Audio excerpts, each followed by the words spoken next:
হুজুর, আরশে আজিম কি? আরশে আজিম হলো আল্লাহ তাআলার মহান সিংহাসন। আরশে আজিম কোথায় রয়েছে? এটি সপ্ত আসমানের ওপরে অবস্থিত। সপ্ত আসমানের মানে কি? এর মানে ৭ আসমান। আরশে আজিম অর্থ কি? এর অর্থ মহান আরশ বা মহান সিংহাসন। আরশে আজিমের মালিক কে? একমাত্র আল্লাহ তাআলা। ফেরেশতারা কি আরশ বহন করেন?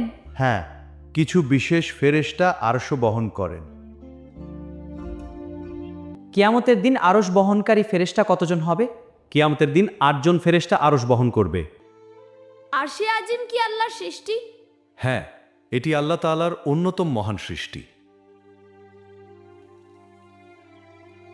সহিহ বুখারী এর একটি হাদিসে বর্ণিত আছে, একদিন সূর্যাস্তের সময় আবু জার আল গিফারি রাদিয়াল্লাহু আনহু মুহাম্মদ সাল্লাল্লাহু আলাইহি ওয়াসাল্লামকে জিজ্ঞাসা করলেন, তুমি কি জানো সূর্য কোথায় যায়?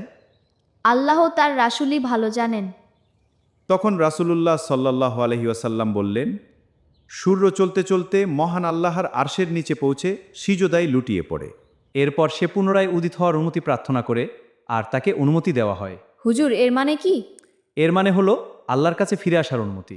তিনি আরও জানান, এক সময় এমন আসবে যখন সূর্য সিজদা করবে কিন্তু তার সিজদা গ্রহণ করা হবে না। সে উদিত হওয়ার অনুমতি চাইবে কিন্তু অনুমতি পাবে না।